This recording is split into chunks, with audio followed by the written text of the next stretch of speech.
Assalamualaikum warahmatullahi wabarakatuh. Izin memperkenalkan diri, saya Arsita Din Rivera dengan NIM akhir 137. Di sini saya akan menjelaskan tugas kimia medisinal dengan materi kajian penemuan dan pengembangan diuretik hemat kalium dengan reseptor epitelial sodium channel atau ENIC sebagai agen diuretik. Nah, baik, yang pertama itu ada pendahuluan. Diuretik itu merupakan salah satu golongan obat yang sangat penting dalam praktik klinis, terutama untuk menangani kondisi yang berhubungan dengan kelebihan cairan tubuh, seperti hipertensi, gagal jantung, dan edema. Secara umum, diuretik ini bekerja dengan meningkatkan ekskresi air dan elektrolit melalui urin. Tetapi penggunaan diuretik konvensional seperti diuretik lob dan tiazid sering menimbulkan efek samping berupa ketidakseimbangan elektrolit, khususnya penurunan kadar kalium yang dapat membahayakan pasien. Nah, oleh karena itu dikembangkan diuretik hemat kalium yang memiliki mekanisme kerja lebih selektif. Salah satu target utamanya yaitu dari golongan ini yaitu epithelial sodium channel atau ENIC, yaitu kanal ion natrium yang berperan penting dalam proses reabsorpsi natrium pada bagian akhir nefron ginjal. Nah, penghambatan ENIC ini terbukti mampu memberikan efek diuretik yang efektif dengan risiko gangguan elektrolit yang lebih rendah.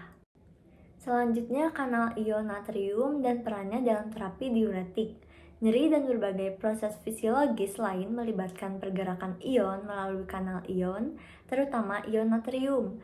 Walaupun nyeri bukan target utama terapi diuretik, tetapi pemahaman mekanisme kanal ion ini menjadi penting dalam kimia medisinal, karena banyak obat bekerja melalui modulasi kanal tersebut.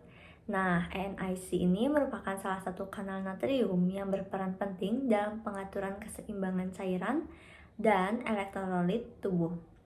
Aktivitas ENIC ini yang meningkat dapat menyebabkan retensi natrium dan air sehingga berkontribusi terhadap peningkatan tekanan darah. Lalu di bawah ini ada gambar tersebut menunjukkan mekanisme masuknya ion natrium melalui kanal ion pada membran sel epitel. Terus prinsipnya itu selektivitas kanal ini menjadi dasar desain obat yang bekerja secara spesifik. Nah, yang selanjutnya perkembangan dan mekanisme kerja diuretik ENIC. ENIC ini pertama kali diidentifikasi melalui penelitian mengenai mekanisme reabsorpsi natrium di ginjal yang tidak sepenuhnya dijelaskan oleh pompa natrium kalium. Seiring berkembangnya studi elektrofisiologi dan biologi molekuler, ENIC ini diketahui sebagai kanal natrium epitel yang berperan besar dalam regulasi cairan tubuh. Diuretik ENIC ini termasuk dalam golongan diuretik hemat kalium yang bekerja dengan menghambat reabsorpsi natrium di segmen akhir nefron. Dan mekanisme ini juga meningkatkan ekskresi natrium dan air, sementara ekskresi kalium tetap rendah. Jadi intinya ENIC itu kanal natrium di ginjal yang belum bisa dijelaskan dengan pompa natrium dan kalium. Tapi setelah diteliti lebih lanjut, ENIC ini punya peran penting untuk mengatur cairan tubuh. Dan jika ENIC ini dihambat, natrium dan air itu keluar melewat urin, tapi kaliumnya tetap. Makanya disebut diuretik hemat kalium.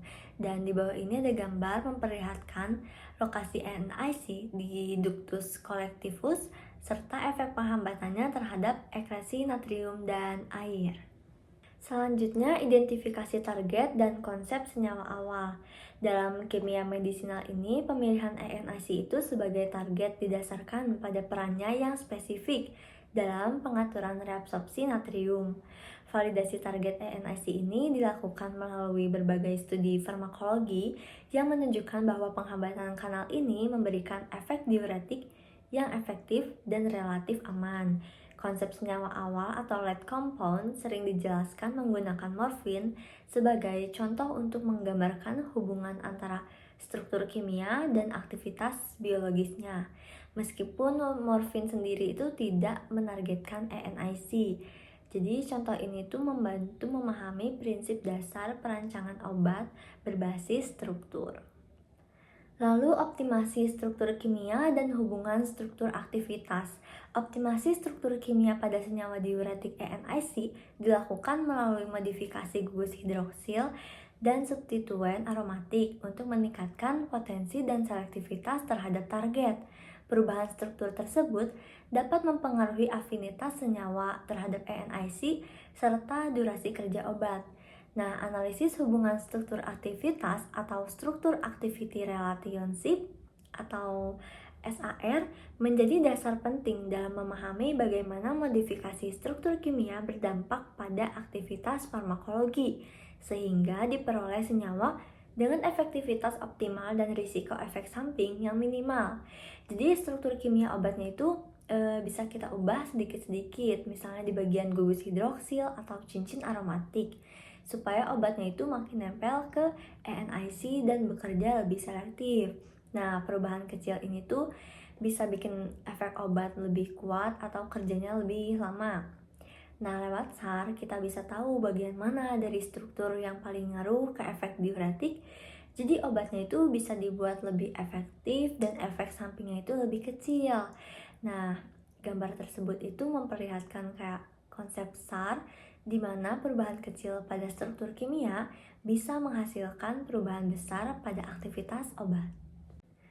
Lalu yang selanjutnya ada farmakologi dan risiko diuretik ENIC. Secara farmakologis, diuretik ENIC ini meningkatkan ekresi natrium dan air melalui penghambatan kanal ENIC di ginjal.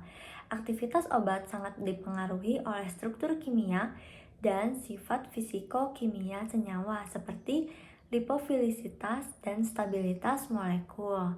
Meskipun relatif aman, penggunaan diuretik ENIC itu tetap memiliki resiko hiperkalemia, terutama pada pasien dengan gangguan fungsi ginjal.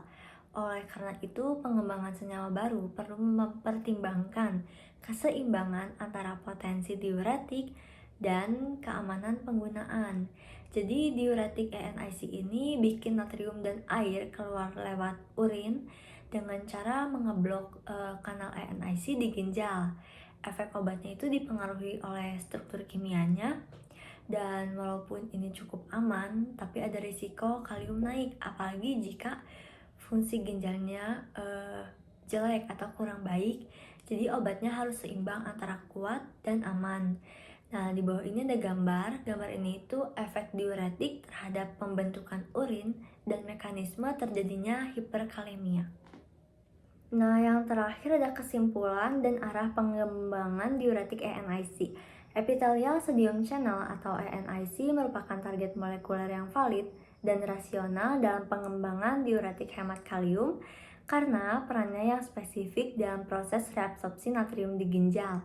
Pendekatan kimia medisinal ini memiliki peranan penting dalam memahami hubungan antara struktur kimia senyawa dengan aktivitas biologisnya, sehingga memungkinkan perancangan obat yang lebih selektif dan memiliki profil keamanan yang lebih baik.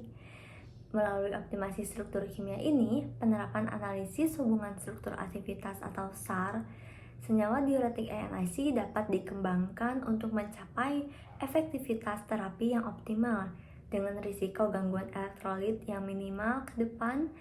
Dan pengembangan diuretik ENIC ini diharapkan semakin diarahkan pada peningkatan selektivitas target dan penurunan efek samping sehingga dapat digunakan secara lebih aman dan efektif dalam praktik klinis.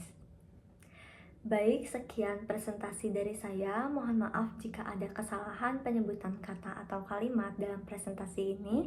Terima kasih atas perhatian teman-teman dan dosen. Semoga materi ini bermanfaat bagi kita semua. Wassalamualaikum warahmatullahi wabarakatuh.